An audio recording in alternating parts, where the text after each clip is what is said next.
Assalamualaikum warahmatullahi wabarakatuh. Perkenalkan, nama saya Mariani dari Prodi S1 Keperawatan Stik Siti Holija Palembang, semester 1 dengan NIM 14 20 12 11 70 13. Dosen pengampu Bu Hani Hartus Soliha MPD.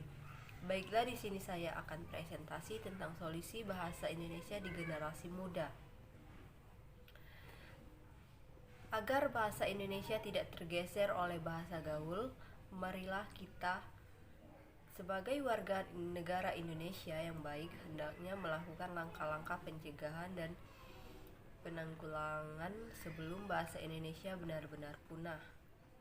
Adapun langkah-langkah yang bisa kita gunakan adalah sebagai berikut. Pertama, langkah-langkah pencegahan, yaitu menjadikan lembaga pendidikan sebagai basis pembinaan bahasa baku sebagai simbol masyarakat akademis. Dapat dijadikan sarana pembinaan bahasa yang dilakukan oleh pendidik para paket kebahasaan.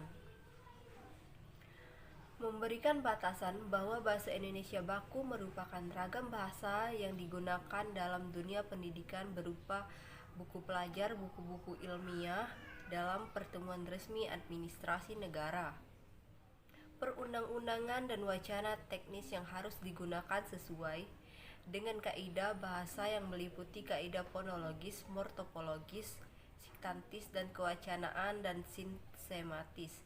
Yang kedua, perlunya pemahaman terhadap bahasa Indonesia yang baik dan benar.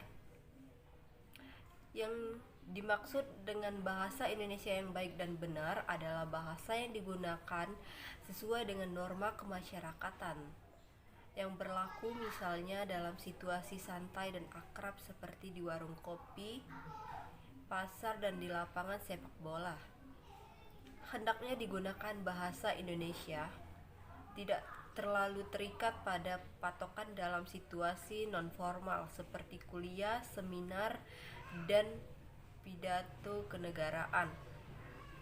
Hendaklah digunakan bahasa Indonesia yang resmi dan formal, yang selalu memperhatikan norma bahasa. Adapun maksud dan bahasa yang benar, yaitu bahasa Indonesia yang digunakan sesuai dengan aturan atau kaidah bahasa Indonesia yang berlaku. Kaidah bahasa itu meliputi kaidah ejaan, kaidah pembentukan kata, kaidah penyusunan kalimat, kaidah penyusunan paragraf, dan kaidah penataan kenalaran. Jika kaidah ejaan digunakan dengan cermat, kaidah pembentukan kata ditaati secara konsisten. Pemakaian bahasa dikatakan benar. Sebaliknya, jika kaidah-kaidah bahasa kurang ditaati, pemakaian bahasa tersebut dianggap tidak benar dan tidak baku. Yang ketiga, diperlukan adanya undang-undang kebahasaan. Dengan adanya undang-undang penggunaan bahasa, diharapkan masyarakat Indonesia mampu menaati kaidahnya agar tidak mencintai bahasa gaul di negeri sendiri. Sebagai contoh nyata, banyak orang asing yang belajar bahasa Indonesia merasa bingung saat berbicara langsung dengan orang Indonesia asli, karena bahasa yang mereka pakai adalah bahasa formal, sedangkan kebanyakan Indonesia berbicara dengan bahasa informal dan gaul. Dan yang keempat, peran variasi bahasa dan kegunaannya.